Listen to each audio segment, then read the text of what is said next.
Victims of the virus flooded hospitals and clinics in fear for their lives. Curfews and no travel orders are being considered as authorities assess the scale of the disaster.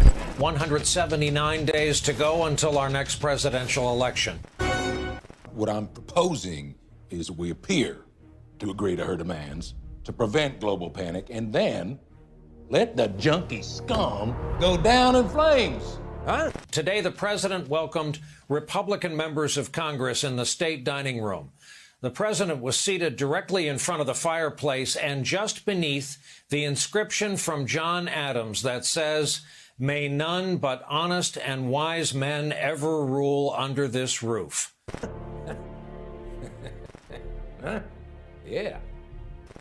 No drug users, no drug trade. It's a win-win situation here. But, sir, we could be looking at the deaths of hundreds of millions worldwide. This is going to go away sometime in the fall. You'll have flare-ups, maybe. Maybe not. But according to what a lot of people say you probably will, we'll be able to put them out. Go down in flames. I wanted to always play it down. I still like playing it.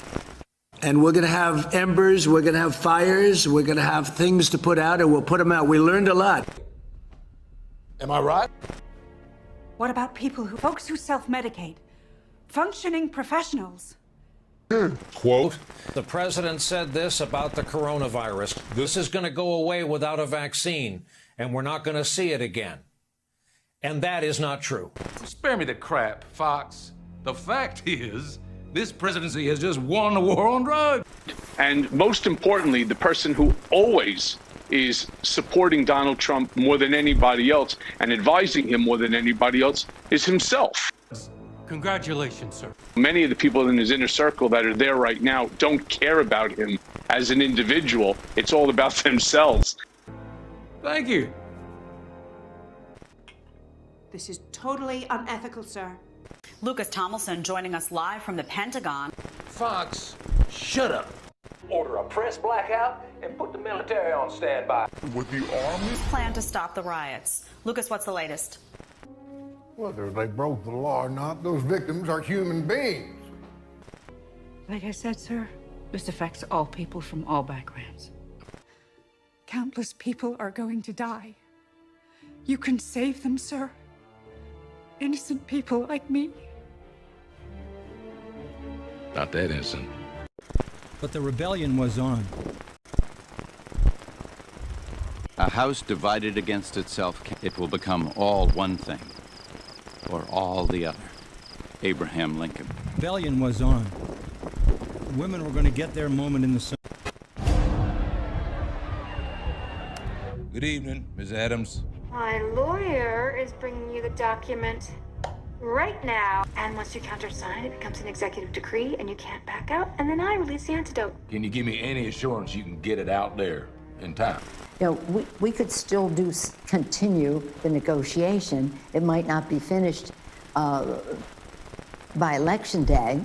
And where's it going to come from? How long it'll take to distribute? I wouldn't worry about that. I have secure stockpiles hidden in every major city worldwide. UNICEF is proud to be leading the procurement and supply of future COVID-19 vaccines through the COVAX facility. It's a historic effort involving 170 countries to provide rapid and equitable access to initial vaccine doses when they're available. The scale is massive. We need to secure more than 2 billion doses by 2021.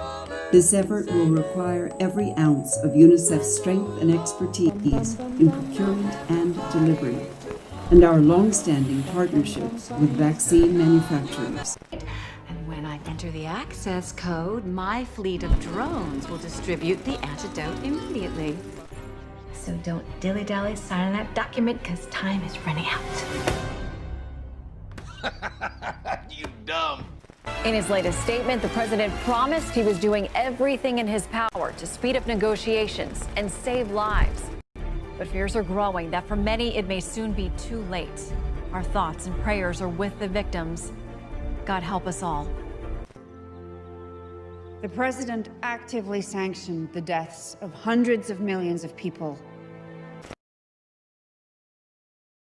and lied to the public. You often now hear the president saying, I'm immune, I'm immune. Is it because he's perhaps afraid of being convicted after he leaves office?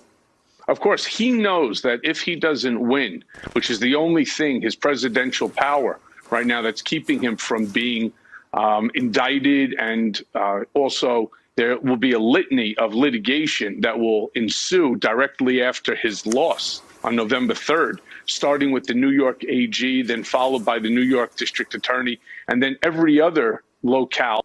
How does this end with Donald Trump? Well, it's not going to end pretty, that there will never be a peaceful transition of power. He's already setting the stage for a challenge. He does not want to leave the White House. He's not going to leave because he knows the second that he leaves, there will be people waiting outside to serve him, going to serve him with a litany of litigation, and including the IRS. I am proud Moreover, the Lord said, because the daughters of Zion are proud, to be responsible for his impeachment, and I will do everything I can to ensure a smooth transition of power. but the rebellion was on. Women were going to get their moment in the sun, and they did.